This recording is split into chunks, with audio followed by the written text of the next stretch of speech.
नमस्कार। आज आप दोस्तों से चलिए आज हम फिर से लाए हैं देश और दुनिया की तमाम छोटी बड़ी ब्रेकिंग न्यूज। तो खबरों को स्टार्ट करने से पहले एक छोटी सी रिक्वेस्ट है दोस्तों, अगर आप चैनल पर नए आए हैं तो चैनल को सब्सक्राइब कर ले और नोटिफिकेशन को भी ऑन कर ले और साथ में वीडियो को एक लाइक जरूर कर ले और वीडियो को अपने दोस्तों में ज़्यादा से ज़्यादा शेयर कीजिए। तो चलिए बढ़ते हैं खबरों की ओर। इसी बीच पर दोस्तों अगली खबर की ओर तो कि शिहाब चतुर को पाकिस्तान ने वीजा देने से किया इनकार, भारत के मौलवियों ने पाकिस्तान का किया विरोध। जी हां दोस्तों, आपको बता दी ये बड़ी खबर सामने निकलकर आई दोस्तों की जागरण संवाददाता लुधियाना केरल से मक्का पैदल हज के लिए जा रहे शिहाब चतुर को पाकिस्तान सरकार ने अपने देश से गुजरने की इजाज़त देने से मना कर दिया है। यह बात रविवार को मजलिस अहरार इस्लाम के मुख्यालय में सही इमाम पंजाब मौलाना मोहम्मद आसमान रहमानी लुधियानी ने कही है। शाही इमाम मौलाना ने उस लुधियानी से कहा कि शिहाब चतुर इन दिनों पंजाब से गुजर रहे हैं तो उनसे कई बार मुलाकात हुई है। यह बात सामने आई है कि दिल्ली स्थित पाकिस्तान दूतावास ने पैदल हज यात्रा को धोखा दिया है। पाकिस्तान की दिल्ली स्थित दूतावास पहले तो शिहाब चतुर को आश्वासन दिया कि आप पैदल हज यात्रा शुरू कर दो, जब आप भारत पाकिस्तान सीमा के करीब पहुंचेंगे तो आपको पाकिस्तान की वीज़ा दिया जाएगा। तब पाकिस्तान दूतावास यह तर्क कह दिया था कि पहले वीज़ा देने से उनकी अवधि खत्म हो जाएगी, इसलिए शरत पहुंचे और शिहाब चतुर को वीज़ा दे दिया जाएगा। इस बीच सही इमाम पंजाब ने कहा कि जब शिहाब चतुर लगभग 3000 किलोमीटर पैदल यात्रा कर बाघा बॉर्डर करीब पहुंच गया तो पाकिस्तान की सरकार ने अपनी आदत से मुसीबत अब वीज़ा देने से साफ इनकार कर दिया, जिससे भारत को ये बड़ा झटका लगा है। मैं आपको बता दें कि पाकिस्तान के अफसरों इस रवैया की हैरत है और धोखा देने की पाकिस्तान की पुरानी आदत है। शाही इमाम ने कहा कि भारत के मुसलमानों को कभी भी पाकिस्तान सरकार के कुछ नहीं चाहा और 75 वर्षों की पहली एक बार भारतीय मुसलमान को पैदल यात्रा जब मक्का शरीफ जा रहे तो पाकिस्तान उसको अपनी ज़मीन से गुजरने भी नहीं देना चाहती है। इसी बीच तो ये बड़ी अपडेट है दोस्तों कि शिहाब चतुर को ये बड़ा झटका लगा है। इसी बीच पर दोस्तों अगली खबर की ओर तो कि लखीमपुर खीरी मामले को लेकर राहुल गांधी का बीजेपी पर बड़ा हमला, कहा हमेशा की तरह बीजेपी अपराधियों की बचा रही है। जी हां दोस्तों, आपको बता दें ये बड़ी खबर सामने निकल कर आई दोस्तों की लखीमपुर खीरी मामले को लेकर कांग्रेस नेता राहुल गांधी ने एक बार फिर से केंद्र की सरकार पर हमला बोला है। कांग्रेस नेता राहुल गांधी ने ट्वीट कर कहा कि 1 साल बीत गया है लेकिन लखीमपुर खीरी सहित किसानों को इंसाफ नहीं मिला है, कारण वही हमेशा की तरह बीजेपी अपराधियों को बचा रही है। जब हमने भारत जोड़ो यात्रा करने का फैसला लिया तब हमारे लिए किसान आंदोलन एक बड़ी प्रेरणा थी और अन्नदाताओं को न्याय दिलाना बिना ये संघर्ष खत्म नहीं होगा। बता दें कि इससे पहले पार्टी के महासचिव जयराम रमेश ने यह भी कहा था कि कांग्रेस की न्यूनतम समर्थन मूल्य कानून गारंटी समेत संयुक्त किसान मोर्चा सभी मांगों एक बार फिर से समर्थन करती है।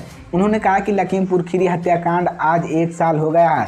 1 साल पहले ही कई किसानों को मार दिया गया था और मोदी सरकार एक मंत्री इस षड्यंत्र शामिल थे। आज भी वो मंत्री परिषद सदस्य है, जिससे आपजनक बात कुछ नहीं हो सकती है। लेकिन मैं आपको बता दें कि काले कानून के खिलाफ आंदोलन कर रहे किसान मारा गया और इसके दोषी मंत्री अपने पद से बने हुए थे। और रमेश ने दावा किया कि भारत जोड़ो यात्रा एक मकसद किसानों के लिए आर्थिक न्याय की मांग उठाना है। मोदी सरकार किसानों की आर्थिक न्याय देना विफल रही है और मोदी सरकार कृषि क्षेत्र में निजी कंपनियों भूमि बढ़ा रही है। यह बहुत चिंताजनक बात है। लेकिन उल्लेख उत्तर प्रदेश के उप मुख्यमंत्री केशव प्रसाद मौर्य के दौरे के खिलाफ 3 अक्टूबर 2021 के लखीमपुर खीरी त्रिकोणिया गांव में विरोध प्रदर्शन कर रहे थे। इस दौरान कार से कुचल 4 लोगों की मौत हो गई थी, जिसके बाद हिंसा में 2 भाजपा कार्यकर्ताओं एक पत्रकार सहित 4 अन्य लोग मारे गए थे।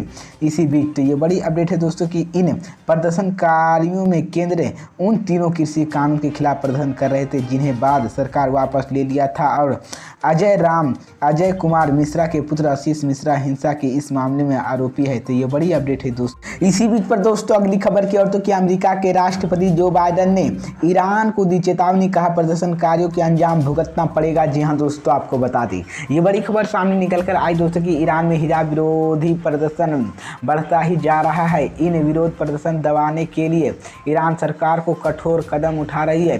पुलिस और सेना की कार्रवाई में कई लोगों को जान जा चुकी है। इसके साथ ही सैकड़ों प्रदर्शनकारी घायल हैं और हजारों को गिरफ्तार किया जा चुका है। लेकिन इस बार सबको बावजूद विरोध प्रदर्शन कम हो रहा है, नाम नहीं ले रहा है।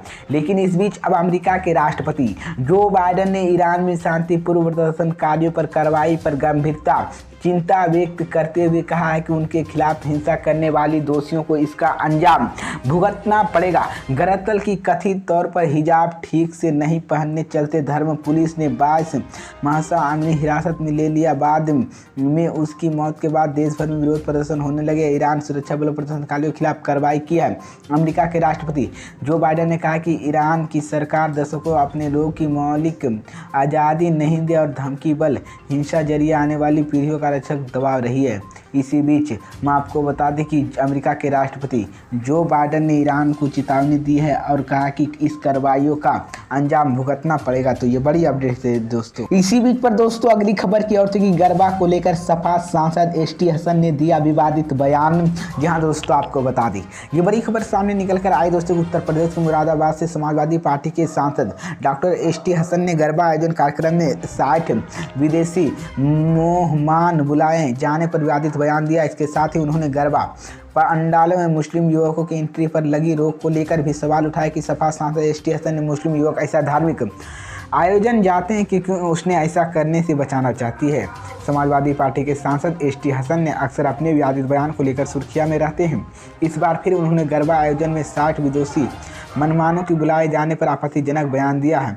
उन्होंने कहा कि गरबा आयोजन में अलग अलग 60 देशों के राजदूतों को बुलाया गया। सभी राजदूतों अलग अलग महजबे में हैं। हम अपनी बहन बेटियों की नायमे से सामने कर रहे हैं, इस बात के इतराज़ है। वहीं दूसरी तरफ सपा सांसद और मध्य प्रदेश समेत कई राज्यों की गरबा पंडालों में मुस्लिम युवकों द्वारा पहचान छिपाकर घुसने और हिंदू संगठनों के कार्यकर्ताओं द्वारा उनके साथ मारपीट करने और उसके जिहाद नाम देने पर भी सवाल उठाए। एसटी हसन ने कहा कि इन घटनाओं के बाद गरबा पंडालों के बाहर दूसरे धर्मों को लोगों के पर आने पर प्रतिबंध लगाया जाए। इस बीच इन प्रतिबंध पर अपनी अपनी प्रतिक्रिया देते हुए सपा सांसद ने मुस्लिम युवकों को कड़े शब्दों में संदेश दिया और कहा कि वो ऐसे धार्मिक आयोजन जाते हैं, उन्होंने इसे बचाना चाहिए और अगली गलती ना की जाए। इसी बीच तो ये बड़ी अपडेट है दोस्तों कि सपा सांसद एसटी हसन ने गरबा अथी को लेकर बड़ा बयान दिया है। तो ये बड़ी अपडेट है दोस्तों।